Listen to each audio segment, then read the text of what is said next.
കണ്ടോ? ലാ ഇലാഹ ഇല്ലല്ലാഹ് വൽ ഇസ്ലാമു ദീനുല്ലാഹ്. ആ മുദ്രാവാക്യം അല്ലാഹു പഠിപ്പിച്ചുകൊണ്ടിരുന്ന എന്നാ ഈ MM അക്ബറിനെ പോലെയുള്ള ആളുകൾക്കൊക്കെ എന്ത് സുഖമായിരുന്നു മുഖാമുഖം നടത്തുമ്പോൾ അതിന്റെ പേരിൽ ഇറങ്ങാറാകേണ്ട ആവശ്യം ഉണ്ടായിരുന്നോ? കണ്ടോ ഞങ്ങളെ മതം ലാ ഇലാഹ ഇല്ലല്ലാഹ് വൽ ഇസ്ലാമു ദീനുല്ലാഹ്. അല്ലെങ്കിൽ അള്ളാഹുവിനെ പഠിപ്പിച്ചു തരാൻ പറ്റുന്ന മറ്റൊരു പ്രമേയമില്ലേ? ലാ ഇലാഹ ഇല്ലല്ലാഹ് വൽ ഖുർആൻ കിതാബുല്ലാഹ്. അല്ലാഹു അല്ലാതെ ആരാധനയില്ല, ഖുർആൻ അല്ലാഹുവിന്റെ ഗ്രന്ഥമാണ്. എന്ത് സുന്ദരമായ മുദ്രാവാക്യം! പക്ഷേ അള്ളാഹു അത് പഠിപ്പിച്ചില്ല. അള്ളാഹു അത് അതെ ആ രീതിയിലാണ് ഇസ്ലാമിന്റെ അടിസ്ഥാന പ്രമാണം എന്ന് പരിചയപ്പെടുത്തിയില്ല. എങ്കിൽ നമ്മൾക്കൊക്കെ എന്ത്, ഈ ആളുകൾക്കൊക്കെ പള്ളിയിൽ നിന്ന് ബാങ്ക് കേൾക്കുമ്പോ എന്ത് സുഖം! ഇപ്പൊ ഇങ്ങനെ ഇസ്ലാമിന് മധ്യവർത്തില്ല എന്നൊക്കെ പറയുമ്പോ തന്നെ അഷ്ഹദു അല്ലാ ഇലാഹ ഇല്ലല്ലാഹ്. പിന്നെ പറയുന്നത് എന്താ? ഒരു വ്യക്തിയുടെ പേര് അഷ്ഹദു അന്ന മുഹമ്മദർ റസൂലുള്ളാഹ്. അതിന്റെ സ്ഥാനത്ത് പള്ളിയിൽ നിന്ന് അഷ്ഹദു അന്നൽ ഇസ്ലാമ ദീനുല്ലാഹ് വഅഷ്ഹദു അന്നൽ ഖുർആന കിതാബുല്ലാഹ്. ഇസ്ലാം അല്ലാഹുവിന്റെ മതമാണെന്ന് ഞാനിതാ സാക്ഷ്യം വഹിക്കുന്നു. ഖുർആൻ അല്ലാഹുവിന്റെ ഗ്രന്ഥമാണെന്ന് ഞാനിതാ സാക്ഷ്യം വഹിക്കുന്നു. എത്ര സുന്ദരമായ പ്രമേയമാകുമായിരുന്നു ഇവരുടെ ഭാഷയിൽ. പക്ഷേ അല്ലാഹു അത് പഠിപ്പിക്കുന്നില്ല. മറിച്ച് ലാ ഇലാഹ ഇല്ലല്ലാഹ് വേണം. മുസ്ലിമായ മനസ്സിൽ അംഗീകരിക്കണം. ലാ ഇലാഹ ഇല്ലല്ലാഹ് മുഹമ്മദ് റസൂലുള്ളാഹ് അംഗീകരിക്കണം. ഒരാൾ പറയണം ഞങ്ങളുടെ മതത്തിൽ വ്യക്തികൾക്ക് യാതൊരു സ്ഥാനമില്ല, ഞാനും അള്ളാഹുമായി നേർക്കുനേരുള്ള ഇടപാട് നടത്തിക്കോളാം, അള്ളാഹുവിനെ ആരാധിച്ചോളാം, അവന് ഇബാദത്ത് ചെയ്തോളാം, ദൈവത്തിന്റെ ഏകത്വം അംഗീകരിച്ചോളാം, പ്രശ്നങ്ങളിലും പ്രതിസന്ധികളിലും അള്ളാഹുവിനെ മാത്രം നാം വിളിച്ചോളാം, അള്ളാഹുവിനെ ഞാൻ അംഗീകരിക്കാമെന്ന് പറഞ്ഞാൽ അവന് മുസ്ലിമല്ല, ഇസ്ലാമിൽ അവന് സ്ഥാനമില്ല, കാഫിറാണ്. മുഹമ്മദ് റസൂലുള്ളാഹി അംഗീകരിച്ചില്ല എന്നുള്ളതിന്റെ പ്രശ്നം. സാധാരണഗതിയിൽ നമ്മുടെ നാട്ടിലൊക്കെ ഇതുപോലുള്ള വാദകോലാഹലങ്ങൾ നടക്കുമ്പോൾ ഒരു ചർച്ച നടക്കാറുണ്ട്. എന്താ ചർച്ച എന്ന് വെച്ചാൽ അബൂജഹലിന്റെ അള്ളാഹുവിനുള്ള വിശ്വാസത്തെക്കുറിച്ച്. ചില ആളുകൾ പറയും അബൂജഹലിന് അള്ളാഹുവിൽ വിശ്വാസമുണ്ടായിരുന്നു, അള്ളാഹുവിനെ അംഗീകരിച്ചിരുന്നു. കൂട്ടത്തില് ഇവറ്റങ്ങളെ ആരാധിച്ചിരുന്നു അല്ലെങ്കിൽ ആദരിച്ചിരുന്നു. അള്ളാഹുവിലേക്ക് എത്താൻ വേണ്ടിയിട്ടാണ് ഈ ബിംബങ്ങളെ ആദരവെന്നോ ആരാധന എന്താ പറഞ്ഞിട്ട് ആ പരിപാടി ചെയ്തത്. അപ്പൊ വേറൊരു കൂട്ടർ പറയും അബൂജഹൽ അള്ളാഹുവിൽ വിശ്വാസമല്ല, അബൂജഹൽ അള്ളാഹുവിൽ വിശ്വാസമുണ്ട്, അബൂജഹൽ അള്ളാഹുവിൽ വിശ്വാസമല്ല. ഈ നമ്മൾ ആലോചിക്കാം, അബൂജഹൽ അള്ളാഹുവിൽ വിശ്വാസമുണ്ടെന്ന്.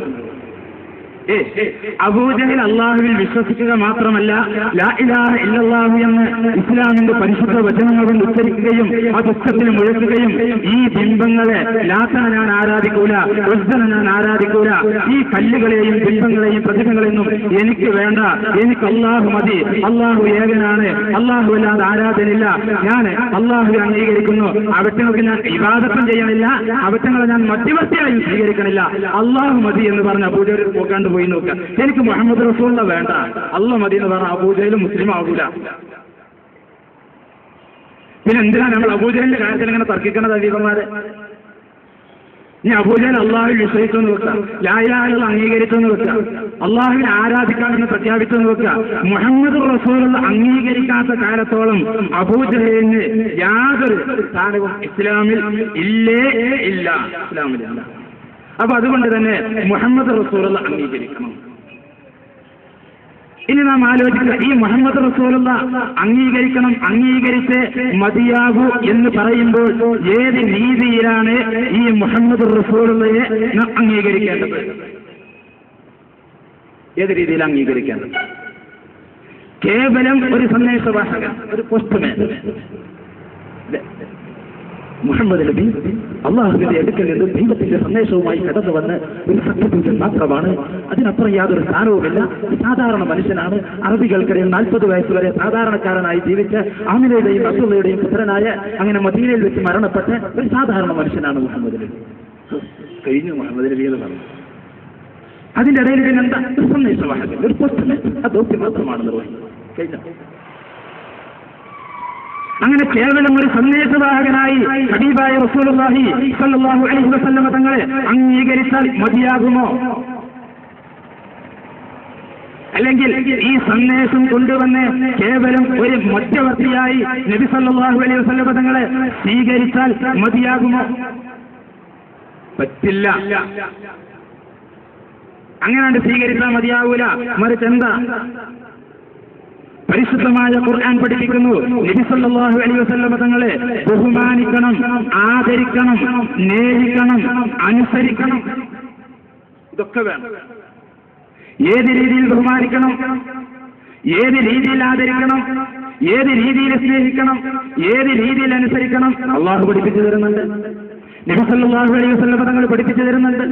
സഹാബത്ത് നമുക്ക് ബോധ്യപ്പെടുത്തി തരുന്നുണ്ട് ഏത് രീതിയിൽ ആദരിക്കേണ്ടത്. അള്ളാഹു പറയാ, നബി സല്ലല്ലാഹു അലൈഹി വസല്ലം തങ്ങളെ ആദരിക്കേണ്ട ഒരു രൂപം പരിശുദ്ധമായ ഖുർആനിലൂടെ അള്ളാഹു പഠിപ്പിച്ചു തരുന്നു. യാ അയ്യുഹല്ലദീന ആമനൂ ലാ തർഫഉ അസ്വാതകും ഫൗക സൗതിൻ നബിയ്യി വലാ തജ്ഹറൂ ലഹു ബിൽ ഖൗലി കജ്ഹരി ബഅദികും ലിബഅദ് അൻ തഹ്ബത അഅമാലുകും വഅൻതും ലാ തശ്ഉറൂൻ. ഏത് രീതിയിലാണ് നബി സല്ലല്ലാഹു അലൈഹി വസല്ലം തങ്ങൾ ആദരിക്കേണ്ടത്? സത്യവിശ്വാസികളെ, പ്രവാചകരുടെ ശബ്ദത്തെക്കാളും നിങ്ങളുടെ ശബ്ദം നിങ്ങൾ ഉയർത്തരുതോ. പ്രവാചകരുടെ ശബ്ദത്തെക്കാളും നിങ്ങളുടെ ശബ്ദം നിങ്ങൾ ഉയർത്തരുത്.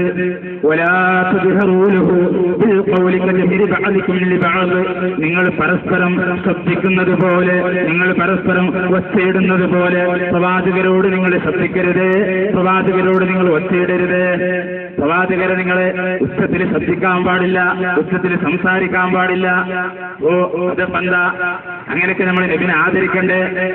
കാരണം ഈ സന്ദേശം കൊണ്ടുവന്ന ആളല്ലേ. ഒരു ടീച്ചറെ നമ്മൾ ആ രീതിയിൽ ബഹുമാനിക്കൂലേ?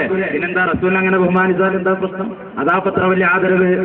അത് മാത്രമല്ല, എന്നിട്ട് അല്ലാഹു പറയുകയാണ്, ആ റസൂലുള്ളാഹി സ്വല്ലല്ലാഹു അലൈഹി വസല്ലം തങ്ങളുടെ മുമ്പിൽ നിങ്ങൾ ശബ്ദം ഉയർത്തിയാൽ, ആ പ്രവാചകരുടെ മുമ്പിൽ നിങ്ങൾ ഉച്ചത്തിൽ വർത്തമാനം പറഞ്ഞാൽ, നിങ്ങൾ ഉച്ചത്തിൽ സംസാരിച്ചാൽ എന്താണതുകൊണ്ട് നിങ്ങൾക്ക് സംഭവിക്കുന്ന പ്രശ്നം എന്ന് നിങ്ങൾക്കറിയോ? റസൂലുള്ളാഹിന്റെ ചെറിയൊരു കുരുത്തക്കേട് എന്നല്ല, നാളെ നിങ്ങൾക്ക് അല്ലാഹുവിന്റെ ഭാഗത്ത് നിന്ന് ചെറിയൊരു ശിക്ഷ ലഭിക്കും എന്നല്ല. അല്ലെങ്കിൽ ജമലുൽ ലൈലി തങ്ങളുടെ ഭാര്യ ജമലുൽ ലൈലി തങ്ങളോട് എന്തോ ചോദിച്ചപ്പോൾ ജമലുൽ ലൈലി തങ്ങളുടെ ഭാര്യയുടെ കണ്ണ് നഷ്ടപ്പെട്ടതുപോലെ നിങ്ങളുടെ ഹുസൈൻ സലഫിയുടെ ഭാഷ കടമെടുത്താണ് ഞാൻ പറയുന്നത്. പ്രസംഗം കേട്ട ആളുകൾക്ക് ആ സംഭവം ഓർമ്മയുണ്ടാകും. ഇല്ലെങ്കിൽ ഇൻഷാ അല്ലാഹ് അതും ഞാൻ നിങ്ങൾക്ക് പഠിപ്പിച്ചു തരുന്നുണ്ട്. അങ്ങനെ പറ്റുമെന്നും പഠിപ്പിച്ചു തരുന്നുണ്ട്. ജമലുൽ ലൈലി തങ്ങളെ ആ പേരിൽ വിലായത്തിന്റെ അപ്പുറത്താ നിൽക്കുന്നത്, ഇപ്പുറത്താ നിൽക്കുന്നത്, അതൊക്കെ നമുക്ക് ചർച്ച ചെയ്യാം. ആ രീതിയിൽ നിങ്ങളുടെ കണ്ണ് നഷ്ടപ്പെടും കേട്ടോ. നിങ്ങൾ ദുനിയാവിൽ വെച്ച് നിങ്ങൾക്ക് കാണാൻ കഴിയില്ല, കണ്ണിന്റെ വെളിച്ചം നിങ്ങൾക്ക് നഷ്ടപ്പെടുമെന്നാണോ പറഞ്ഞത്? അല്ലാഹുവിന്റെ റസൂലിന്റെ മുമ്പിൽ വെച്ച് നിങ്ങൾ ശബ്ദം ഉയർത്തിയാൽ, പ്രവാചകരുടെ മുമ്പിൽ വെച്ച് നിങ്ങൾ പരസ്പരം വർത്തമാനം പറയുന്നത് പോലെ, നിങ്ങൾ പരസ്പരം സംസാരിക്കുന്നത് പോലെ സംസാരിച്ചാൽ അൻതഹ്ബതഅഅമാലുകും നിങ്ങളുടെ അമലുകൾ പൊളിഞ്ഞുപോയി, നിങ്ങളുടെ അമലുകൾ നഷ്ടപ്പെട്ടു, നിങ്ങളുടെ അമലുകൾ പൊളിഞ്ഞുപോയി. പിന്നെ അല്ലാഹുവിന്റെ മുമ്പിൽ എത്തുമ്പോ അമലുണ്ടാകൂല. ഏത് രീതിയിൽ? നിങ്ങൾ അറിയാത്ത രീതിയിൽ നിങ്ങളുടെ അമല് പൊളിഞ്ഞു പോകും. നിങ്ങളുടെ അമല് പോയത് നിങ്ങൾ അറിയില്ല.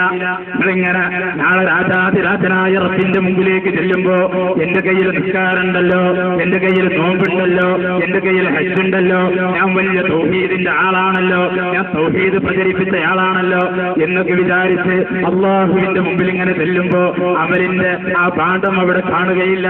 അമലൊക്കെ പോയിട്ടുണ്ടാകും, ഇവിടുന്ന് അറിയണില്ല. ഇവിടെ ചെല്ലുമ്പോ അമല് കാണാനല്ല. എവിടെ പഠിച്ചോനെ എന്റെ അമല്?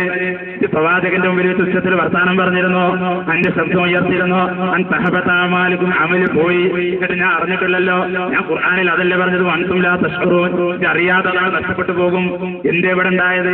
അള്ളാഹുവിന്റെ മുമ്പിൽ വെച്ച് നിങ്ങൾ ഉച്ചത്തിൽ ശ്രദ്ധിക്കരുതേ എന്നല്ല, അള്ളാഹുവിന്റെ മുമ്പിൽ വെച്ച് നിങ്ങൾ ഉച്ചത്തിൽ വർത്താനം പറഞ്ഞാൽ നിങ്ങളുടെ അമല് നഷ്ടപ്പെട്ടു പോകും എന്നല്ല. നിങ്ങൾ പരസ്പരം വിളിക്കുന്നത് പോലെ അള്ളാഹുവിനെ വിളിച്ചാൽ നിങ്ങളുടെ അമല് നഷ്ടപ്പെട്ടു പോകും എന്നല്ല. അള്ളാഹുവിന്റെ ദൂതനായ മുത്ത് മുഹമ്മദ് മുസ്തഫ സ്വല്ലല്ലാഹു അലൈഹി വസല്ലം തങ്ങളുടെ മുമ്പിൽ വെച്ച് നിങ്ങൾ ഉച്ചത്തിൽ സംസാരിച്ചാൽ, നിങ്ങൾ പരസ്പരം വിളിക്കുന്നത് പോലെ വിളിച്ചാൽ നിങ്ങളുടെ അമല് നഷ്ടപ്പെട്ടു പോകും. എന്താ?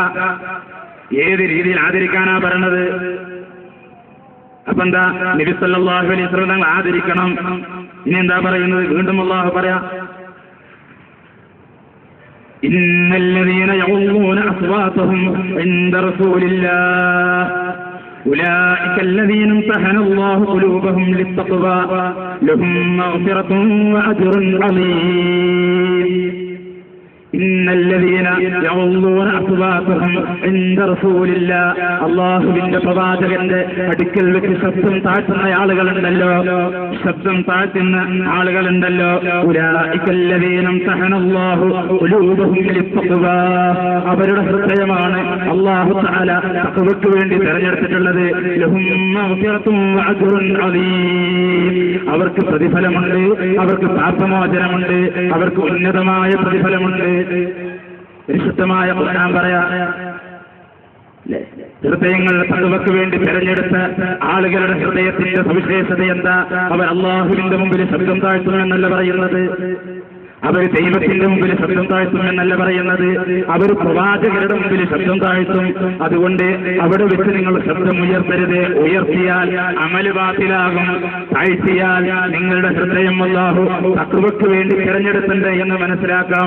നിങ്ങൾക്ക് അല്ലാഹു തആല മഗ്ഫിറത്ത് നൽകും, ഉന്നതമായ പ്രതിഫലം നൽകും. അതുകൊണ്ട് ആ രീതിയിൽ പ്രവാചകനെ നിങ്ങൾ ആദരിക്കണട്ടോ, പ്രവാചകരെ നിങ്ങൾ ബഹുമാനിക്കണട്ടോ. അങ്ങനെ ആദരിക്കേണ്ടത്, അങ്ങനെ ബഹുമാനിക്കണം. അപ്പൊ അല്ലാഹു തആല എന്താ പറയുന്നത്? നബി സല്ലല്ലാഹു അലൈഹി വസല്ലം തങ്ങളെ ആദരിക്കണം, നബി സല്ലല്ലാഹു അലൈഹി വസല്ലം തങ്ങളെ ബഹുമാനിക്കണം. ആദരവ് നഷ്ടപ്പെട്ടാൽ, ബഹുമാനം നഷ്ടപ്പെട്ടാൽ കണ്ണ് പൊട്ടുകയല്ല, ഭാര്യയുടെ ത്വലാഖ് പോവുകയല്ല, ഏതെങ്കിലും ചെറിയ കുറ്റക്കേട് സംഭവിക്കുകയല്ല, ദുനിയാവിൽ വെച്ച് എന്തെങ്കിലും പ്രയാസങ്ങൾ നേരിടുകയല്ല, ആഖിറത്തിൽ വെച്ച് കേവലം ഒരു ചെറിയ നരകശിക്ഷ അനുഭവിക്കുകയല്ല, മറിച്ച് നിങ്ങളുടെ അമല് തന്നെ പൊളിഞ്ഞു പോകും. അത്രേ ഗൗരവം. കേവലം ശബ്ദം ഉയർത്തണ്ട എന്ന് പറഞ്ഞിടത്ത് മാത്രമല്ല, അത് പറയുമ്പോ ടീച്ചറെ മുമ്പിലും ശബ്ദം ഉയർത്താൻ പാടില്ലല്ലോ, ഉസ്താദിന്റെ മുമ്പിലും ശബ്ദം ഉയർത്താൻ പാടില്ലല്ലോ, ഉന്നതനായ ഉദ്യോഗസ്ഥന്റെ മുമ്പിൽ ശബ്ദം ഉയർത്താൻ പാടില്ലല്ലോ എന്നൊക്കെ പറയും. പക്ഷെ ഐറ്റങ്ങളുടെ മുമ്പിൽ ശബ്ദം ഉയർത്തി എന്ന് വിചാരിച്ച് ഈ രീതിയിലൊരു പ്രശ്നം ഉണ്ടാകും.